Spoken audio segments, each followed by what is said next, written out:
Mis padres fingieron riqueza en la cena para pedirme inversión. Me cansé. Puse los documentos del banco en la mesa, no hay inversión. El banco remató su casa ayer y yo fui la compradora. El mensaje de texto llegó a mi teléfono exactamente a las 3 de la tarde con 47 minutos de un martes caluroso de mayo. Lo sentí vibrar contra mi pierna, una interrupción electrónica en mi santuario de ruido y furia. Me encontraba de pie en el centro del patio de maniobras de Marcelina Logistics, mi reino personal ubicado en el corazón industrial de Vallejo, al norte de la Ciudad de México. Aquí, el aire no es ampliamente aire, es una sustancia densa, masticable, compuesta por partículas de caucho quemado, diésel de alto octanaje y el polvo grisáceo que levantan los frenos de aire de 50 tractocamiones en movimiento constante. Para cualquier otra persona, este olor sería motivo de náuseas o de una queja ante la Secretaría de Medio Ambiente. Para mí, ese olor es el perfume del éxito. Es el aroma de la independencia. Me pasé el dorso de la mano por la frente para limpiarme una gota de sudor que amenazaba con entrar en mi ojo derecho, dejando una mancha negra de grasa en mi sien. No me importó.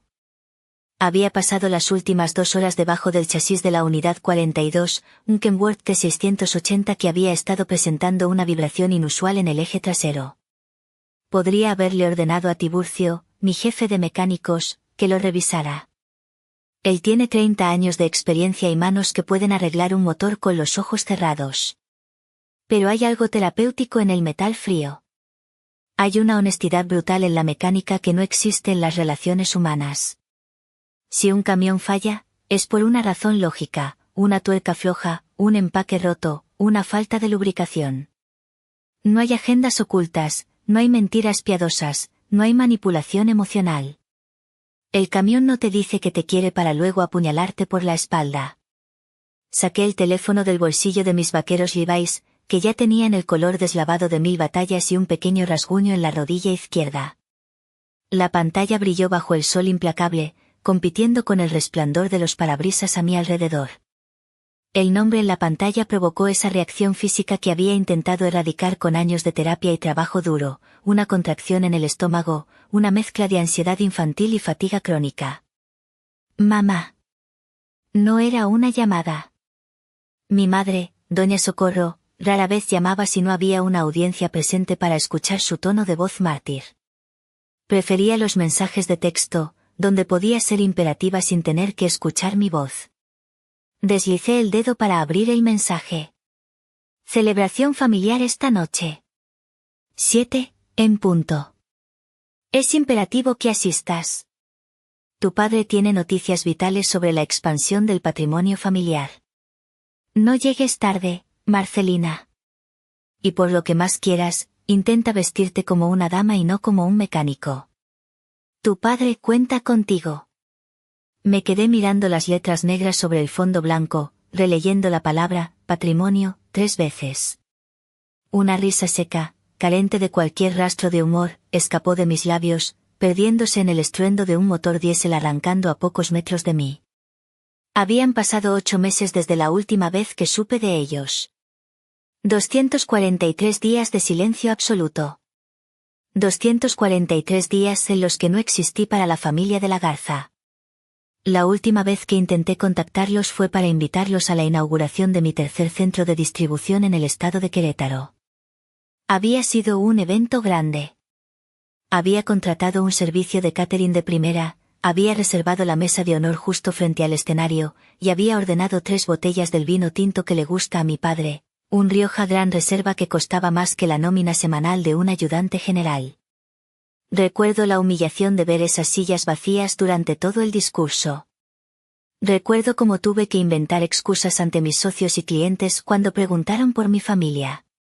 Surgió una emergencia médica, les dije, mintiendo con una sonrisa congelada. La realidad llegó en forma de un mensaje de voz de mi hermano Braulio, 3 horas después de que el evento había terminado, con la voz pastosa y arrastrada de quien lleva bebiendo desde el mediodía. Lo siento, hermanita. Networking. Ya sabes cómo es esto de los negocios de verdad. No todos podemos jugar a los camiones en el polvo. Y ahora, de la nada, había una celebración familiar. Sabía exactamente que había cambiado. No era nostalgia. No era un despertar del instinto maternal de Doña Socorro. Ayer por la mañana, la edición digital de la revista Forbes México había publicado su especial anual sobre líderes de la logística y cadena de suministro. Mi rostro, serio, con los brazos cruzados y usando un casco de seguridad, ocupaba la mitad de la página 32. El titular no dejaba lugar a dudas sobre mi situación. La reina de la ruta, como Marcelina Logistics alcanzó una valoración de activos líquidos de 92 millones de pesos en 5 años. El artículo detallaba mi flota de 50 tractocamiones propios, mis contratos exclusivos con las armadoras automotrices del Bajío, y lo más importante para los buitres, mi liquidez. Ahora, papá quería cenar. Ahora, yo era familia. Guardé el teléfono y miré a mi alrededor. Mis empleados se movían con la eficiencia de un reloj suizo. Hombres y mujeres con chalecos naranjas y botas de seguridad, gente que se ganaba cada peso con sudor y esfuerzo. Ellos eran mi verdadera familia, aunque no compartiéramos sangre. Ellos nunca me habían pedido nada que no se hubieran ganado. Caminé hacia mi oficina, una estructura modular prefabricada en medio del patio, con aire acondicionado y vidrios polarizados. Al entrar, el silencio repentino fue un alivio para mis oídos, pero no para mi mente, que ya empezaba a maquinar, a anticipar, a armar estrategias defensivas. Me senté en mi silla de cuero y giré hacia la ventana que daba a mi lugar de estacionamiento privado. Ahí, una al lado de la otra, estaban mis dos opciones para esta noche.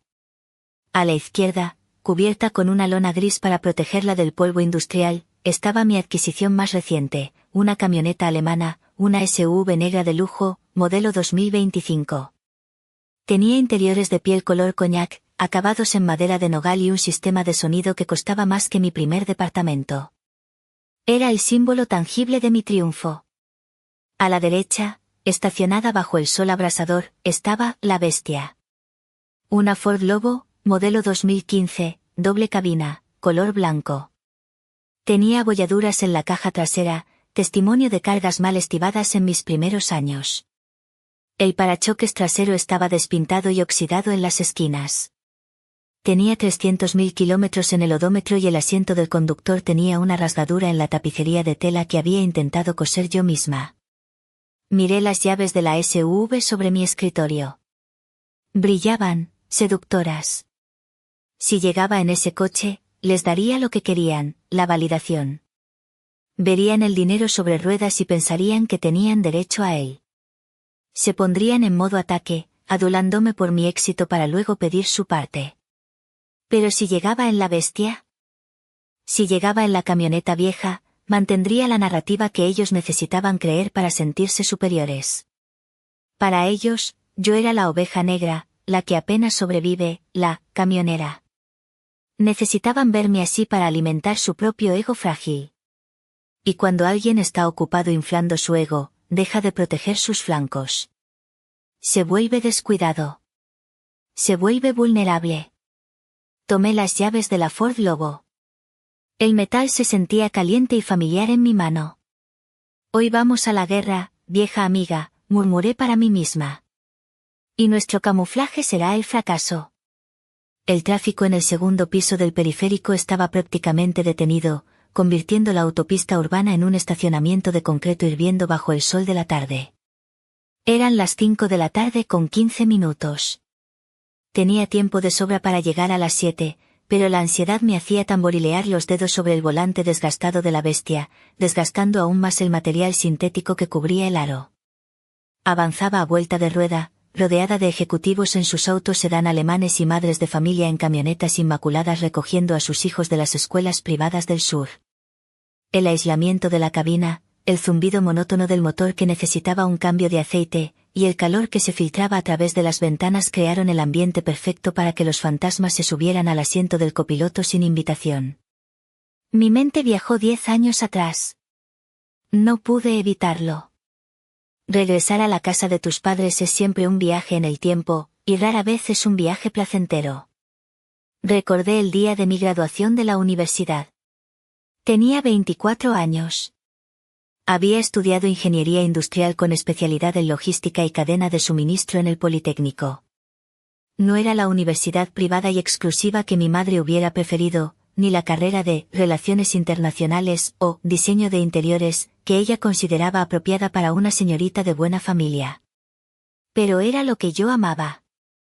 Me había graduado con honores, con un promedio de 9.8, el más alto de mi generación. Recordé estar sentada en el auditorio magno, con la toga negra pesada y el birrete que me picaba en la frente. El aire olía a flores baratas y a cera para pisos. Buscaba desesperadamente entre la multitud de padres orgullosos, cámaras y globos. Había reservado 4 asientos en la tercera fila. Los mejores asientos. Los había peleado en la administración escolar. Cuando el rector dijo mi nombre, Marcelina de la Garza, subí al escenario. Sentí el diploma en mis manos, el papel grueso y texturizado. Sonreí para la foto oficial, el flash me cegó momentáneamente. Pero mis ojos, una vez que recuperaron la visión, no miraban a la cámara. Miraban a esos 4 asientos vacíos en la tercera fila. 4 huecos negros en un mar de celebración y aplausos ajenos. Más tarde, esa noche, mientras cenaba una pizza fría en mi pequeño departamento de estudiante, recibí la llamada de mi padre. Lo siento, hija, dijo, su voz sonaba tranquila, sin un ápice de arrepentimiento real. A tu hermano le dio una crisis nerviosa. Tuvo un problema con su novia, esa chica rubia, ya sabes, y, bueno, ya sabes lo sensible que es Braulio. Tu madre y yo tuvimos que quedarnos a consolarlo. No podíamos dejarlo solo en un momento así. ¿Entiendes, verdad? La familia es primero. La familia es primero. Esa frase siempre había sido el escudo y la espada de mi padre. Pero la definición de familia parecía excluirme sistemáticamente cuando se trataba de recibir apoyo, y me incluía agresivamente cuando se trataba de exigir obligaciones.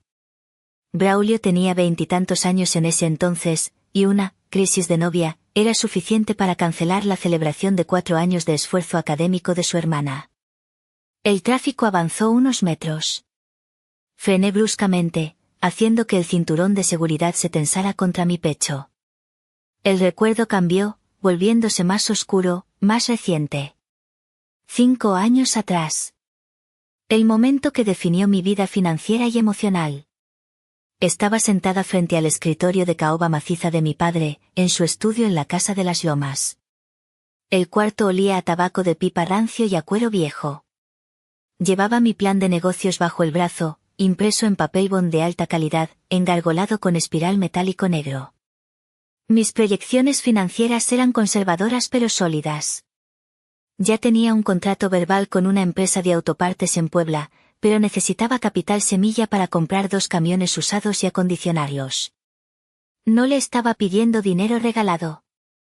Le estaba pidiendo un préstamo con intereses comerciales, o en su defecto, que fuera mi aval solidario ante el banco, ya que mi historial crediticio era demasiado joven para un crédito de 2 millones de pesos.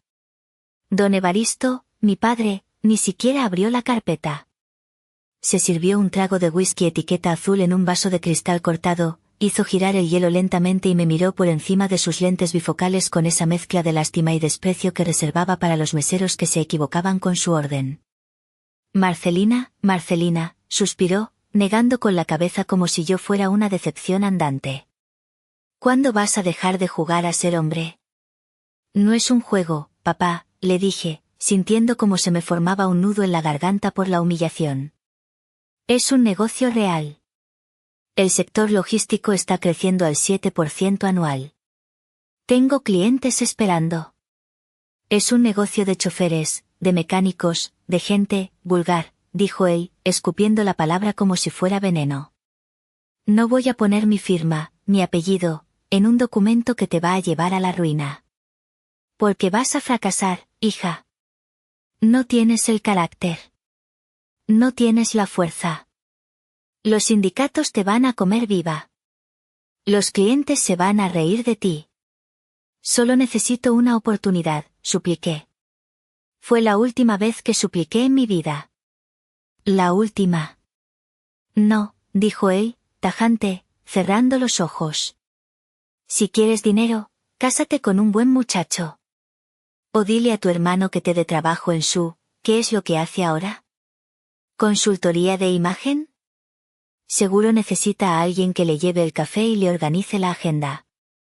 Salí de esa oficina con el corazón roto, pero con la columna vertebral endurecida como el acero templado. Esa misma semana, vendí mi pequeño coche, cancelé mi seguro de gastos médicos mayores, y pedí préstamos a 2 agiotistas con tasas de interés criminales del 10% mensual. Comí atún y arroz durante 2 años. Dormí en la cabina de mi primer camión muchas noches para vigilar la carga porque no podía pagar seguridad privada armada. Pero pagué cada centavo. Y crecí. Y sobreviví. Y ahora, mientras giraba el volante para entrar a la zona exclusiva de Lomas de Chapultepec, sabía algo que mi padre no sabía: yo había sobrevivido a los sindicatos, a los clientes difíciles y a la economía volátil. Él, por otro lado, estaba a punto de descubrir lo que es ser comido vivo por su propia arrogancia. Llegué a la calle de mis padres a las 7 de la tarde con 8 minutos. Las casas aquí eran fortalezas amuralladas, monumentos al ego y a la privacidad, protegidas por muros de 3 metros y cámaras de seguridad.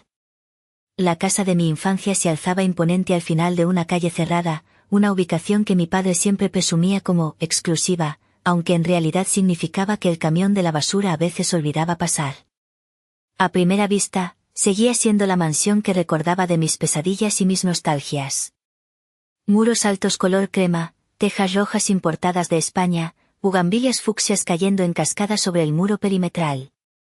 Pero cuando detuve la bestia frente al portón de hierro forjado, mis ojos de auditora, entrenados para encontrar fallas en cadenas de suministro complejas, notaron los detalles que gritaban la verdad. El hierro del portón tenía manchas de óxido naranja en las uniones inferiores, donde la pintura negra se había levantado. Faltaba una de las lámparas decorativas del muro exterior, y en su lugar había unos cables pelados colgando tristemente, movidos por el viento. El interfón estaba pegado con cinta aislante negra en una esquina, una reparación chapucera que mi padre jamás habría permitido en sus días de gloria. Eran detalles pequeños, invisibles para el ojo inexperto o para el visitante casual, pero gritaban una sola palabra en mi mente: iliquidez. O más bien, la falta absoluta de flujo de efectivo para mantenimiento preventivo. Un ballet parking joven, un chico que no tendría más de 20 años, con un chaleco que le quedaba 2 tallas más grande, se acercó a mi ventanilla con cara de duda. Miró mi camioneta abollada, luego miró las mansiones vecinas, y luego volvió a mirarme a mí. ¿Viene a hacer una entrega, señorita?, preguntó, mirando la caja de mi camioneta llena de cajas de herramientas y una llanta de refacción sucia. Sonreí. La estrategia estaba funcionando a la perfección. No, joven. Vengo a cenar. Soy la hija de los dueños. Marcelina de la Garza. La cara del chico fue un poema de confusión. Intentó recomponerse rápidamente, adoptando una postura más servicial. Ah, disculpe, señorita de la Garza. Permítame. Tomó mis llaves con 2 dedos, como si estuvieran contaminadas con una enfermedad contagiosa. Cuidado con la reversa, le advertí mientras bajaba. Truena si no pisas el embrague a fondo. Y el freno de mano está flojo, así que déjala en primera velocidad. El chico asintió, subiéndose a mi camioneta con visible disgusto. Caminé hacia la puerta principal. Mis botas de trabajo, con su suela de goma gruesa, resonaban en el adoquín suelto de la entrada. Respiré hondo, llenando mis pulmones de ese aire perfumado a jazmín, a humedad antigua y a decadencia financiera. Estaba lista. La puerta principal, una inmensa pieza de madera de caoba tallada a mano que debía pesar 200 kilos, se abrió antes de que pudiera tocar el timbre. El aire acondicionado del interior salió disparado hacia mí, frío y artificial, trayendo consigo un olor muy específico que activó mis recuerdos de la infancia, una mezcla de cera para muebles antiguos, el perfume Chanel número 5 de mi madre y algo más, algo rancio, como flores que se han dejado en el jarrón un día más de lo debido y el agua ha comenzado a pudrirse. Mi madre, doña Socorro, estaba parada en el vestíbulo, justo debajo del candelabro de cristal de Baccarat que siempre había sido su orgullo. Llevaba un vestido de cóctel azul marino que probablemente había comprado hace varias temporadas, pero que mantenía impecable gracias a limpiezas en seco cuidadosas. Sus perlas eran auténticas, eso lo sabía, pero noté que su manicura estaba hecha en casa. Había un pequeño error en el borde de su pulgar izquierdo, una mancha de esmalte en la cutícula que un profesional de salón nunca habría cometido. Además, estaba más delgada, y no de esa manera saludable de quien hace pilates y bebe jugos verdes, sino con la delgadez nerviosa de quien se salta comidas por estrés. «Marcelina», exclamó, con esa voz aguda que usaba cuando quería parecer encantada pero estaba en realidad horrorizada. «¿Llegaste?» Y, oh, Virgen Santa de Guadalupe. Sus ojos recorrieron mi atuendo de arriba a abajo como un escáner de aeropuerto buscando contrabando peligroso. Yo llevaba unos pantalones de mezclilla oscuros, limpios pero claramente usados y suavizados por los lavados, una camisa blanca de algodón remangada hasta los codos mostrando mis brazos bronceados por el sol, y mis botas de trabajo tipo industrial, marca Caterpillar, con punta de acero. No estaba sucia, pero ciertamente no estaba vestida para una cena en las lomas de Chapultepec. «Hola, mamá», dije, entrando sin esperar invitación y dándole un beso rápido en la mejilla, que estaba fría y tensa. «Vengo directo del trabajo». Se rompió un eje de un tráiler en la carretera a Querétaro y tuve que coordinar el rescate yo misma. El tráfico estaba imposible. «¿Y no podías traer una muda de ropa en esa cosa que manejas?», susurró ella, cerrando la puerta rápidamente como si temiera que los vecinos me vieran y llamaran a la policía. «Te dije que era una noche importante, Marcelina. Tenemos estándares en esta casa». «Mis estándares son la eficiencia y la puntualidad, mamá». Y llegué a tiempo. «¿Dónde está papá?» «En la sala. Sirviendo el aperitivo». «Por favor, te lo suplico, intenta no mencionar tus camiones. Y escóndete esas botas debajo del sofá si es posible. No cruces las piernas». Caminé hacia la sala principal, ignorando sus súplicas. El piso de parquet crujió bajo mis pies más de lo que recordaba. Noté que faltaba una de las pinturas originales que solían colgar en el pasillo, un paisaje del Valle de México firmado por un artista reconocido del siglo XIX. En su lugar había un espejo grande con un marco dorado excesivo, barroco, colocado estratégicamente para cubrir el hueco y, quizás, la marca de descoloramiento rectangular en la pared. Habían vendido el cuadro. Primer aviso. En la sala, la escena estaba montada como un escenario de teatro para una obra que ya había sido cancelada por falta de público. Mi padre, don Evaristo, estaba de pie junto a la chimenea apagada. Llevaba su traje azul marino favorito, el de las grandes ocasiones, pero noté que el cuello de la camisa le quedaba un poco holgado, había perdido masa muscular. A su lado, con una copa de coñac en la mano, estaba mi hermano Braulio. Braulio. El niño de oro. A sus 30 años, seguía teniendo la cara suave y sin arrugas de quien nunca ha tenido que preocuparse por pagar la luz a fin de mes. Llevaba un traje gris claro de corte italiano, sin corbata, y mocasines de gamuza sin calcetines, al estilo europeo. En su muñeca brillaba un reloj enorme, dorado, que reconocí inmediatamente como una réplica de alta calidad de un Rolex Daytona. Lo sabía porque uno de mis choferes vendía esas mismas réplicas en el mercado negro de Tepito por 3.000 pesos. También estaba mi tía Otilia, la hermana mayor de mi padre, sentada en un sillón individual en la esquina más alejada. Ella era la única persona en esa casa que me inspiraba respeto. Llevaba un vestido sencillo de lana gris y me miró por encima de sus lentes de lectura con una expresión indescifrable, pero me guiñó un ojo casi imperceptiblemente cuando entré. Ella era mi aliada silenciosa. «La hija pródiga regresa», bramó mi padre, abriendo los brazos en un gesto grandilocuente pero sin moverse de su lugar junto a la chimenea. «¿Qué tal la vida en la carretera, hija? ¿Ya aprendiste a cambiar una llanta o sigues necesitando que un hombre te ayude con la fuerza bruta?» «Tengo un equipo de 5 mecánicos certificados que cambian las llantas por mí, papá», respondí, aceptando el beso al aire que me ofreció cerca de la oreja. «Pero sí, sé cambiarlas. ¿Y sé cuánto cuesta cada una?» 12.000 pesos más el impuesto al valor agregado, por si tenías la duda. Braulio soltó una risa nasal, agitando su copa para que el hielo tintineara. Siempre tan, literal, hermanita. Siempre hablando de dinero y grasa. Qué aburrido debe ser tu mundo. No todos tenemos el lujo de vivir en la nube, Braulio, dije, sentándome junto a la tía Otilia y poniendo mi bolso en el suelo. ¿Cómo van tus emprendimientos? ¿Sigues con lo de los tokens digitales de gatitos o ya pasaste a la siguiente estafa piramidal de moda? La sonrisa de Braulio vaciló por un segundo, sus ojos destellaron con ira, pero se recuperó rápido, adoptando su máscara de suficiencia. Es consultoría de activos digitales de alto riesgo y tecnologías blockchain, para tu información.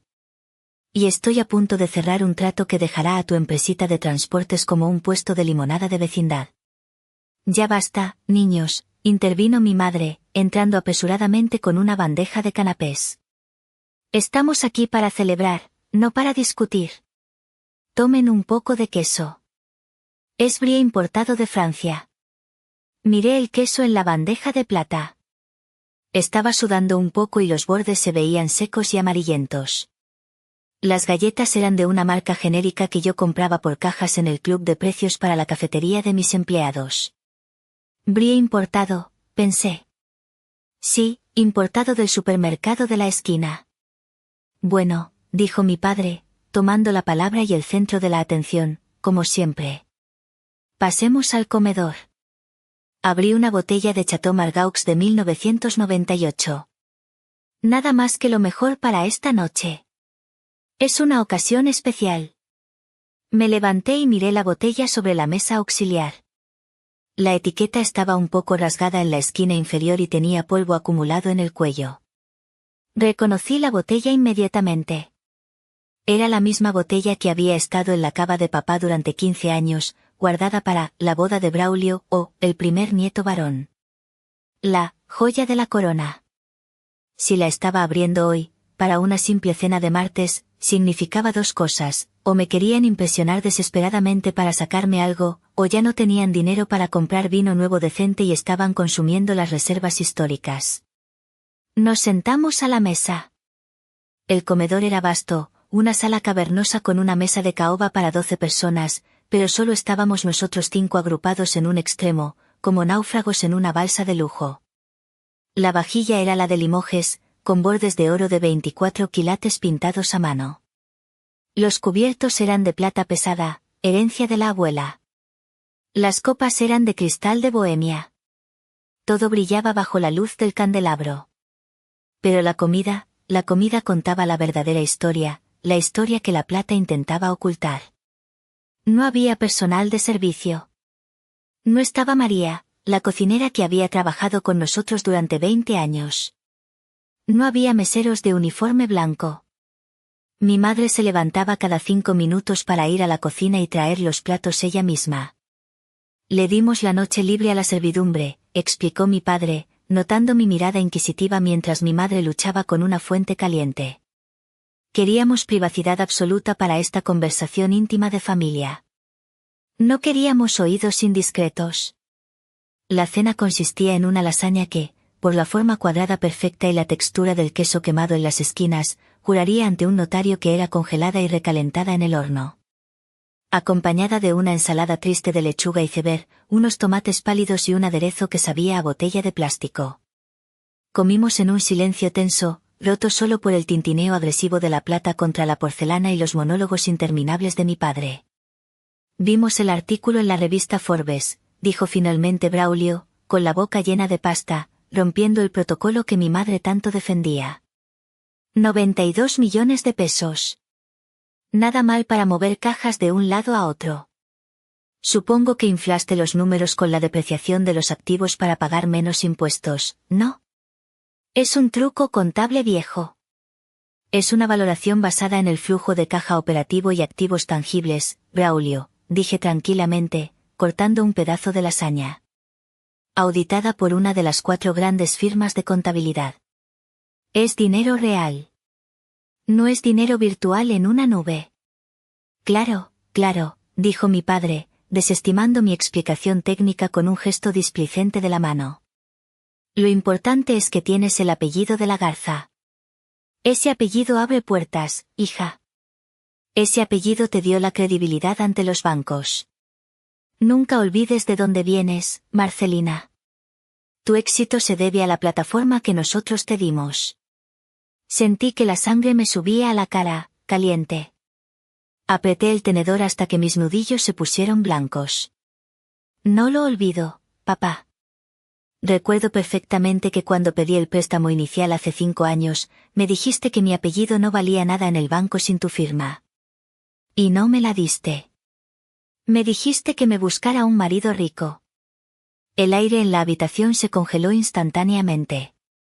Mi madre dejó caer su tenedor con un ruido metálico agudo que resonó como un disparo.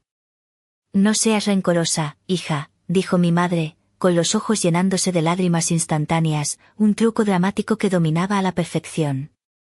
Tu padre solo quería enseñarte el valor del esfuerzo. Fue amor duro. Quería que fueras fuerte. Y mira, funcionó. ¿No estás agradecida por la lección? Estoy agradecida de haber aprendido que solo puedo contar conmigo misma, respondí, tomando un sorbo del vino. Estaba picado. El corcho se había secado después de tantos años y había entrado aire. El famoso Chateau Margaux de 1998 era vinagre caro. Imbebible. Pero me lo tragué.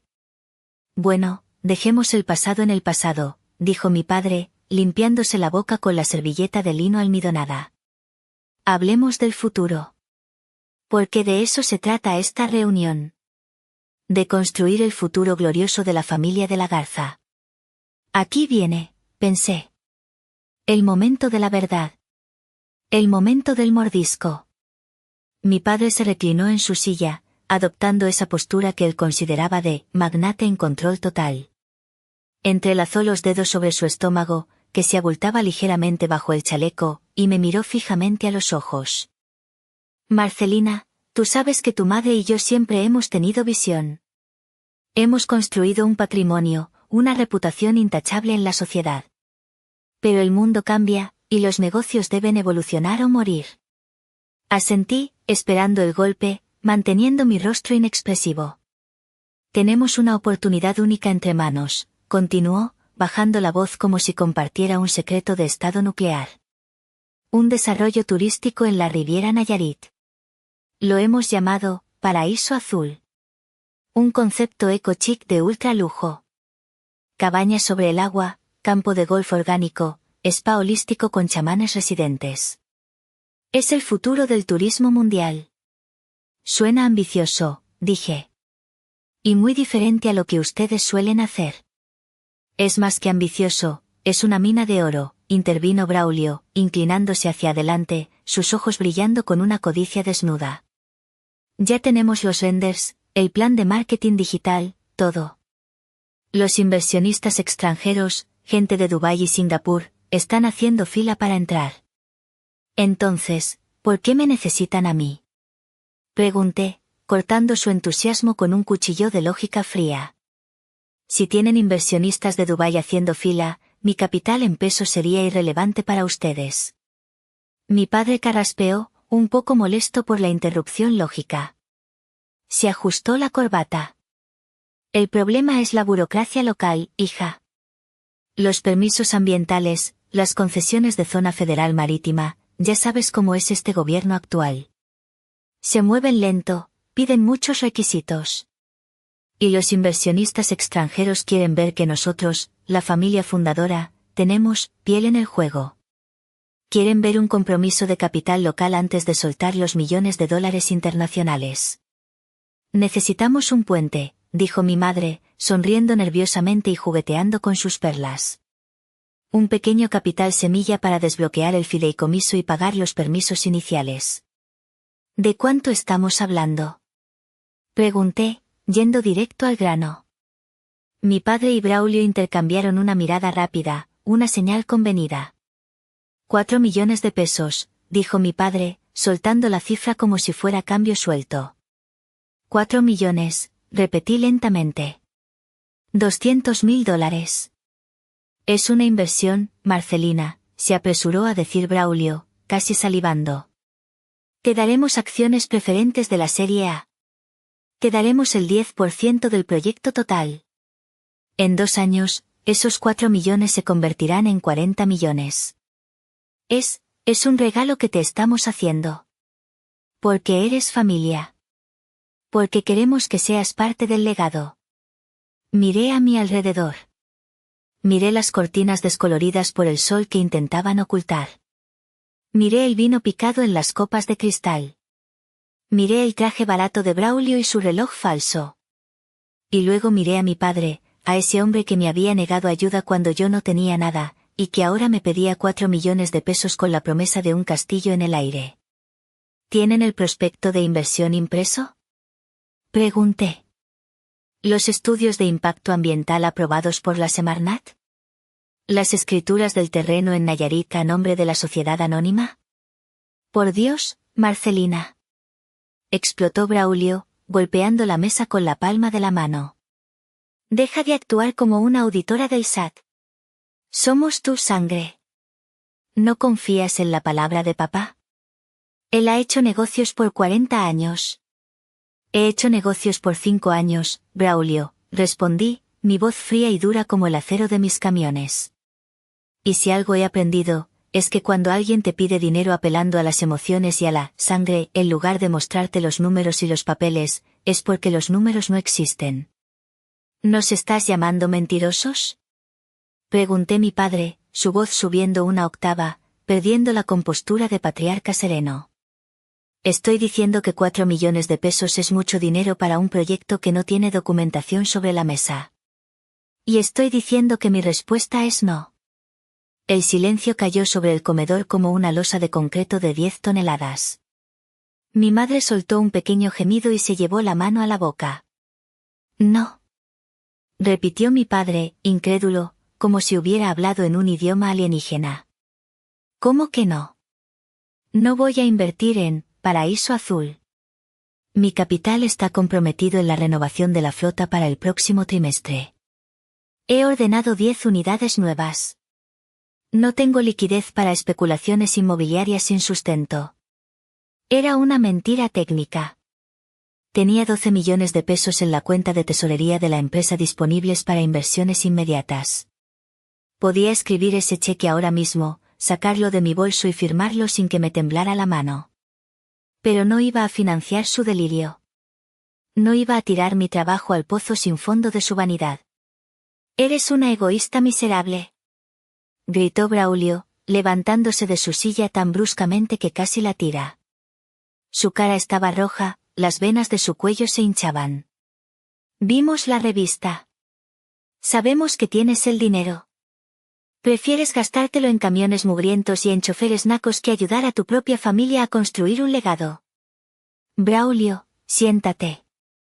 Ordenó mi padre, pero sus ojos estaban fijos en mí, llenos de un odio frío. Marcelina, creo que no estás entendiendo la gravedad de la situación.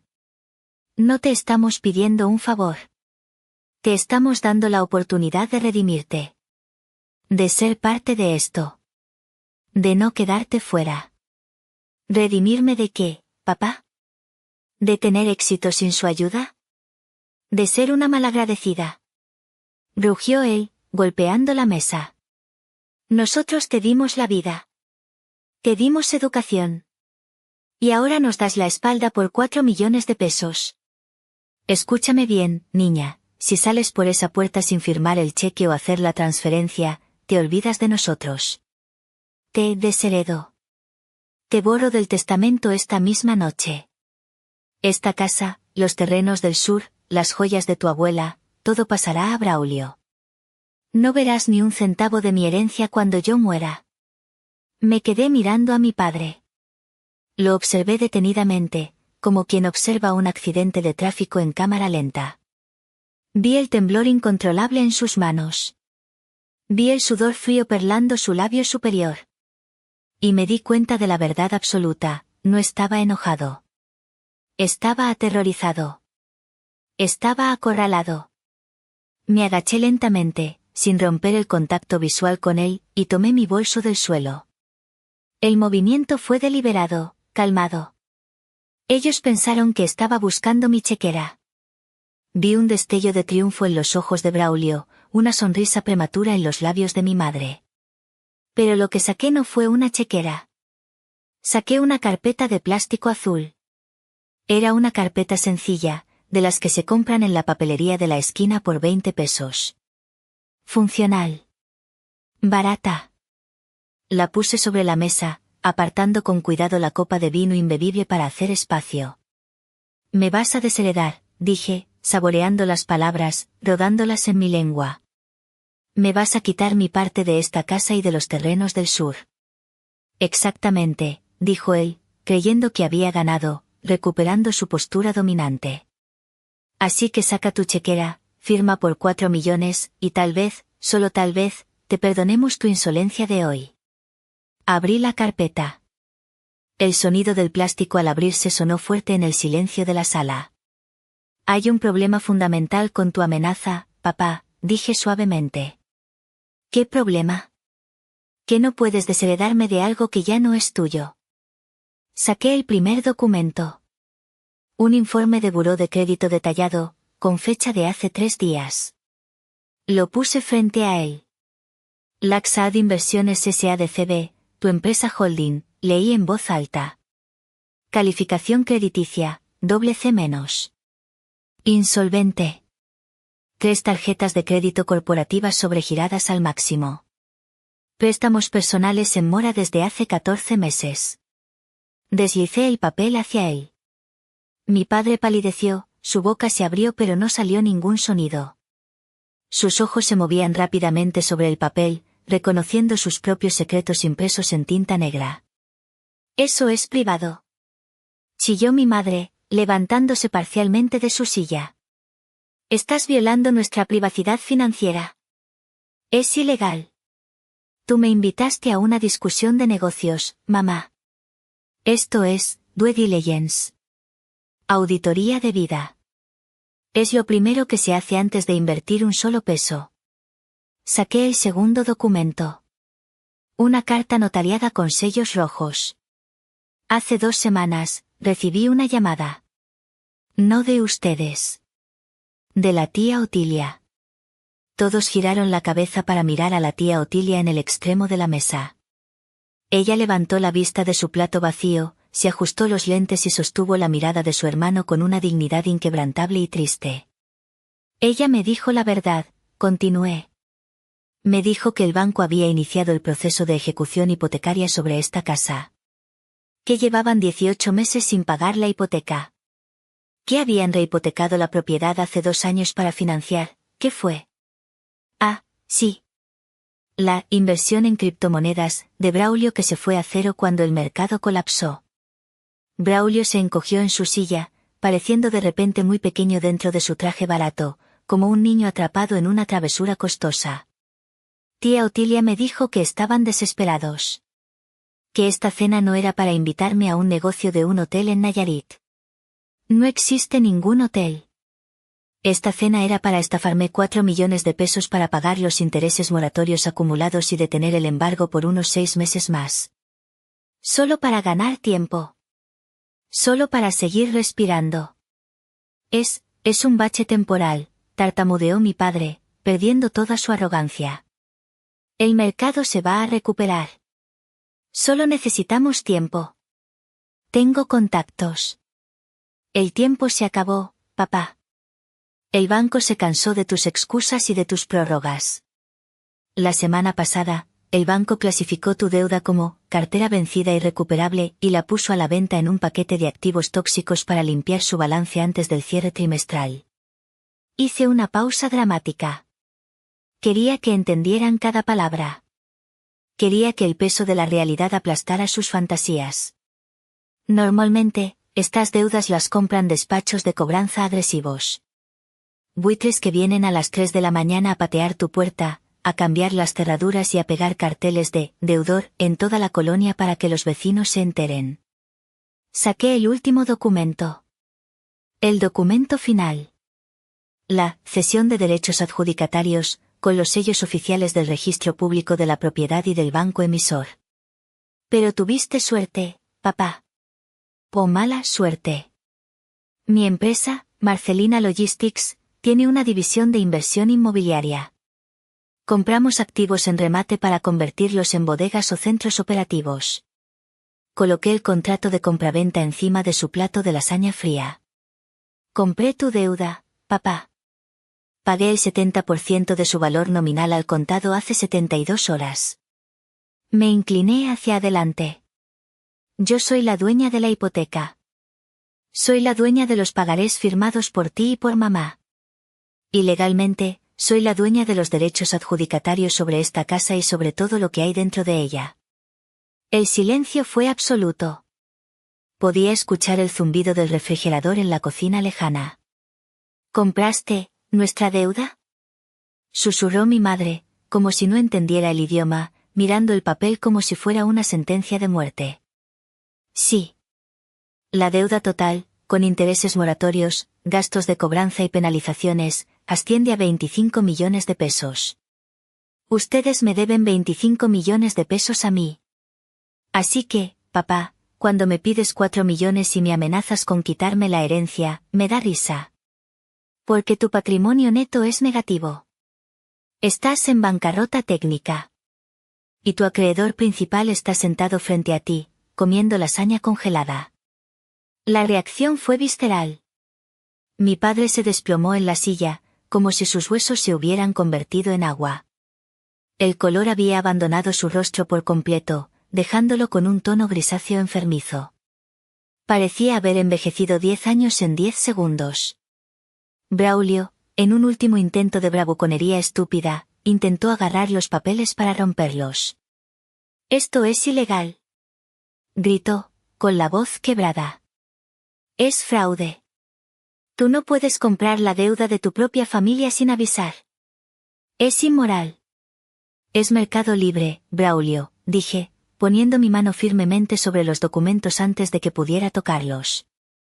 «Y es perfectamente legal. De hecho, fue una transacción pública. Cualquiera con 25 millones de pesos líquidos podría haberlo hecho. Pero fui yo». «¿Por qué?», preguntó mi madre, con lágrimas negras de rímel corriendo por sus mejillas. «¿Por qué harías esto, Marcelina? ¿Para humillarnos? ¿Para vengarte porque no fuimos a tu graduación? ¿Es eso? ¿Es rencor?». «Lo hice para protegerlos», dije, y por primera vez, mi voz se suavizó un poco, aunque no demasiado. Si un despacho de cobranza hubiera comprado esto, ya estarían en la calle. Ya habrían cambiado las cerraduras esta mañana. Yo les estoy dando una opción. Una salida digna». «¿Qué opción?», preguntó mi padre, con la voz rota, mirando sus manos vacías sobre la mesa. Saqué un sobre blanco de mi bolso. «Aquí hay un acuerdo de transición. Tienen 30 días. Un mes calendario a partir de hoy». «¿30 días para qué?», preguntó Braulio, temiendo la respuesta. «30 días para desocupar la propiedad». «¿Qué?», chilló mi madre, poniéndose de pie. «No puedes echarnos. Esta es nuestra casa. Aquí criamos a nuestros hijos. Aquí están mis recuerdos. Esta casa es el activo que garantiza la deuda, mamá. Y la deuda debe liquidarse. Voy a remodelar la casa y venderla, o tal vez demolerla para hacer oficinas. Es la única forma de recuperar la inversión de mi empresa. Mis accionistas, que soy yo, no aceptan pérdidas por sentimentalismos». «Pero, ¿a dónde iremos?», preguntó mi padre. «El acuerdo estipula lo siguiente», dije, señalando el papel. «Si desocupan la casa en 30 días, sin dañar la propiedad, sin llevarse nada que esté atornillado a las paredes, y sin hacer escándalos legales, yo les entregaré un cheque de fondo de reubicación». «¿De cuánto?», preguntó Braulio inmediatamente. El dinero siempre era su idioma, incluso en la derrota. 300.000 pesos. 300.000. Se burló Braulio. «Eso es una miseria. No compramos ni un cuarto de servicio con eso en esta zona. No es para comprar», idiota, le espeté. Es para rentar. 300.000 pesos pagan un año entero de renta en un departamento cómodo, de 2 habitaciones, en una colonia de clase media segura. Es suficiente para que papá y mamá vivan tranquilos, sin lujos, pero con dignidad. ¿Y yo? Preguntó Braulio. ¿Dónde voy a vivir yo? Lo miré fijamente a los ojos, disfrutando el momento. Tú tienes 30 años, Braulio. Tienes salud. Tienes estudios universitarios que papá pagó y que nunca usaste. El fondo es para nuestros padres. Tú estás por tu cuenta. Buena suerte en el mundo real. Mi padre tomó su pluma Fuente Montblanc. Le temblaba la mano. Miró alrededor del comedor, despidiéndose de su vida de fantasía.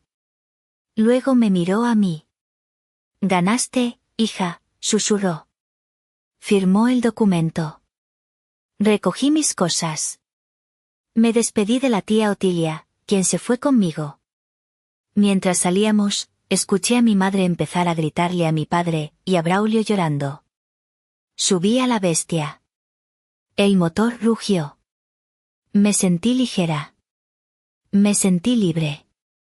Había comprado mi libertad por 25 millones de pesos, y valía cada centavo.